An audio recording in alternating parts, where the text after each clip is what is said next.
I can't enjoy a family trip with strangers around. That's why you should stay at home. I could hear my mother-in-law's triumphant voice over the phone. My in-laws, my husband, and I were supposed to go on a trip together, but I was left behind. My mother-in-law, who dotes on my husband, has been making snide remarks to me almost every day since we got married. I should stay home. That's a bit of a problem, isn't it? My mother-in-law laughed mockingly at my words. A problem? How pitiful. Well, think of it as punishment for not listening to me well. Then the phone abruptly cut off. It's not me who's in trouble. It's you guys. My name is Heather. I am a 34-year-old part-time housewife.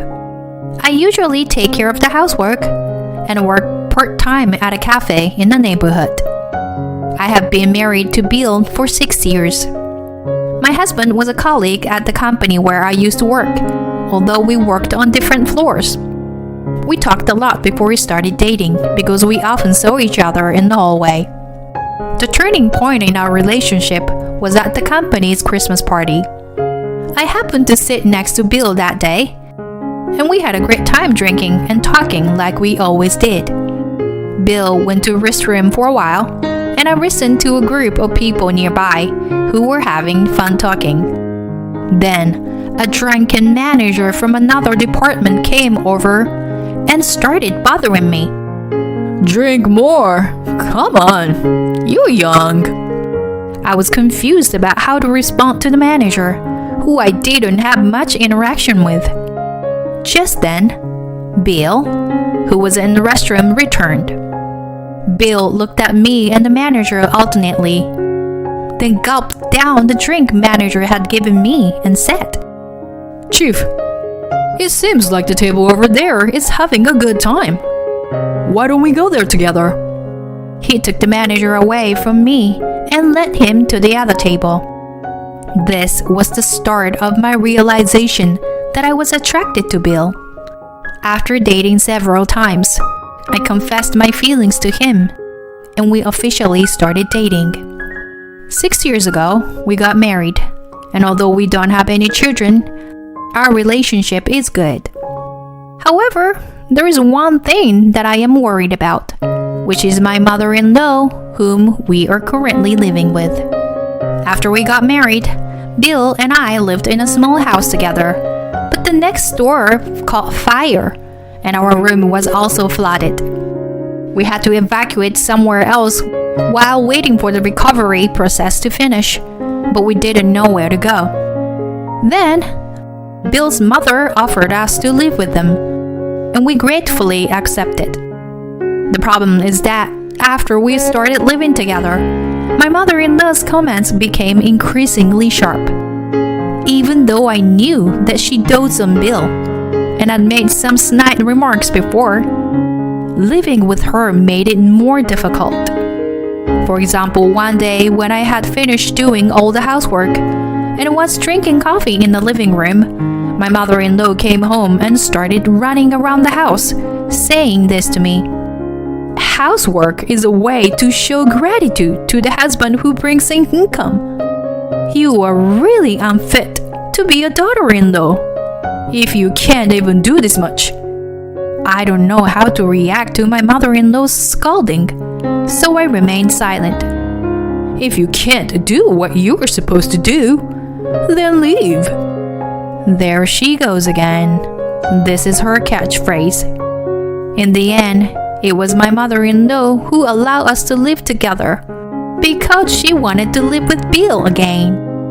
For my mother-in-law, my existence as a wife is nothing but a hindrance. Mom, don't blame Heather too much. Well, what Mom's saying makes sense. In a way, it's no good to neglect housework just because you were working part-time. Right, Heather? It's not a bad thing to cherish one's own mother, but I wish my husband would defend me a little more. I never intend to neglect housework. Even though I work 5 days a week for a short time, I never neglect the housework for 4 people. I do the same even when I'm not feeling well. On the other hand, my mother-in-law, despite being a housemaker, is playing around every day. I've never seen my mother-in-law do housework since we started living together. But since I'm living under her roof, I can't complain to her face. In this unfamiliar environment, I was just enduring it. Then one day, Bill suggested that we go on a trip. Just the 2 of us, which was unusual. Do you want to go to a hot spring? How about next month? Now that the busy season is over, I have to take some paid time off. I thought if I'm taking it, I might as well spend it somewhere relaxing. A hot spring? Sounds good. I haven't put in my shift request for next month yet, so I can take time off whenever. After discussing it as a couple, we decided to take a 3-night hot spring trip in the middle of next month. I couldn't contain my excitement and started researching the destination whenever I had free time. But just as we were about to make reservations, my mother-in-law started saying something outrageous. Heather, I hear you're going on a trip with Bill alone. Why didn't you tell me? I was speechless at my mother-in-law's sudden inquiry. Of course, if she found out, she might insist on going with us, so I kept it to myself. But without saying anything, my mother-in-law let out an exaggerated sigh and then said what I expected. Next month happened to be our wedding anniversary, so we want to take family trip to celebrate. Yes, we should stay in a luxurious pension. Naturally, I had no intention of going on a trip with my mother-in-law. But this time, we were planning to go with just the 2 of us. So, well, maybe next time we can all go together. It was the most compromising response I could come up with. But my mother-in-law wouldn't back down. Next time won't mean anything. We're celebrating our wedding anniversary. Can't you see? Well, if that's the case, why don't you just go with your husband? Just as those words were about to come out my mouth, Bill returned home from work. Welcome home, honey. We're just talking about the trip with Heather. Oh, I'm so excited. My mother-in-law was full of enthusiasm and started talking to my husband. And Bill was agreeing with her as if it were obvious. I wonder if Bill might have said something to his mother behind my back. Well, if Mom is looking forward to it, why don't we go together? All 4 of us. Shall we put off our plan this time? Okay, Heather? Then, as if always invisible, my quiet father-in-law joined and said, Oh, a trip? That sounds great. I had already become unable to refuse the situation of me and Bill going on a trip alone. All right then, next time we'll go just the 2 of us. Although reluctantly agreeing, Bill showed a relieved expression. I was not quite satisfied, but there was nothing I could do about it. I thought I would at least try to push for places to visit and local food that I wanted to eat. My lazy mother-in-law had no objections to me deciding on all the hotel reservations and sightseeing schedules. And the day of the trip arrived. We had finished all our packings, so we planned to have breakfast before leaving the house. When the alarm clock went off and stretched out my body in place. Bill? I noticed that my husband, who should be sleeping next to me, was missing. I thought maybe he had already gotten up and started getting ready. so I headed to the living room for the time being. However, there was no sign of Bill in the living room. Furthermore, his parents were also missing from the bathroom, kitchen, and entrance. No way! I had a bad feeling and called Bill's cell phone, but the phone didn't connect. Next, I called my mother-in-law's cell phone, and she immediately answered. Oh, Heather, what's wrong? Bill is driving now, so he can't answer the phone. Driving? Where are you guys now? When I asked, my mother-in-law answered with a carefree tone. Where are we? You were saying? We're on a family trip, of course. We can't enjoy a family trip with strangers, so you should stay at home. I could hear my mother-in-law's triumphant voice over the phone. I should stay at home? That's a bit of a problem, isn't it? I said, and my mother-in-law laughed mockingly at me. A problem? How pitiful! Well, think of it as punishment for not listening to me well. After saying that, my mother-in-law hung up the phone forcefully. I covered my face with both hands, and my shoulders shook, not with sobbing, but with a big laugh. Just enjoy yourself, dear. You will soon regret leaving me behind. I immediately opened the hotel reservation site and booked a luxurious hotel in the tourist spot we were supposed to visit today. I also made a reservation at a restaurant where I could have a delicious meal. It was a reservation just for one person, for me. All right, let's enjoy myself. I got ready and took my luggage onto the cab. Since I had researched various tourist spots, I wanted to visit them. It was a small tourist spot, so I might run into them, but I didn't care. I decided to forget about them and enjoy myself to the fullest. I entered a small souvenir shop that caught my eye, went into a fashionable cafe, chatted with the locals, and enjoyed my trip. As the day drew to a close, it was time for check-in. The hotel I had booked was the most luxurious hotel in the area. As I passed through the hotel's automatic doors and headed towards the check-in counter, I heard a woman's loud voice. Why can't we stay? I told you I pay if it's about money. As I looked closely, it was my mother-in-law who was causing a commotion. The hotel I had made a reservation for them was not this one. As I kept my distance and watched the situation, my husband noticed me.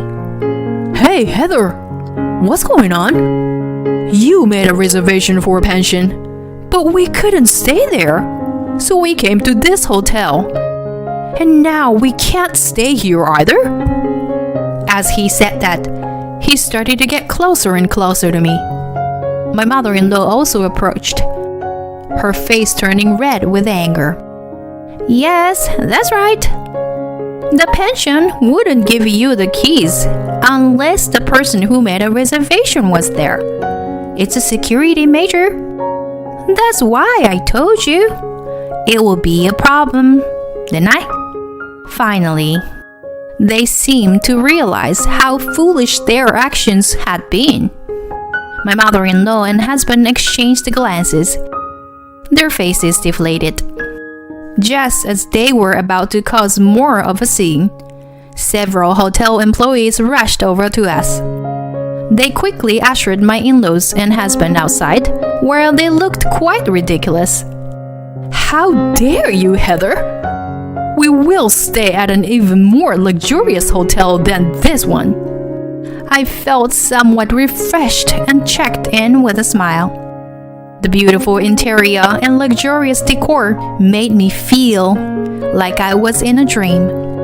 As I sat on a sofa in the lobby, I heard a group of women next to me, giggling and talking about something that caught my attention. Hey, Do you know about that hotel near the museum? There is a really bad rumor going around.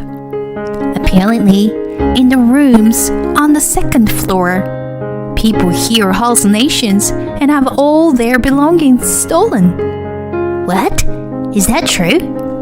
That's not all. Apparently, someone even murdered there. And they still don't know who did it. We're lucky we're staying here, aren't we? Creepy. But if something like that really happened, wouldn't you call the police? Well, the hotel staff might be in on it too, they said. It was a rather ominous story, and I suddenly realized that the dinner reservation time was approaching. I quickly got up and headed to the restaurant. The dinner at the high-end hotel was even better than I had imagined. After dinner, I enjoyed a bath in the jacuzzi and was about to change into a nightgown and watch TV when suddenly my cell phone rang. Hello, Heather. We found a gorgeous hotel. It's very comfortable. It's too bad that you couldn't stay here. My mother-in-law sounded like she's in a good mood. Oh, is it so? You were lucky to find a hotel you can just go and stay at like that, right? There is hardly any other guest here except for us. So it's quiet and easy to spend time. It's really lucky to find such a beautiful hotel, so close to the tourist attractions, isn't it? With her words, something came to my mind.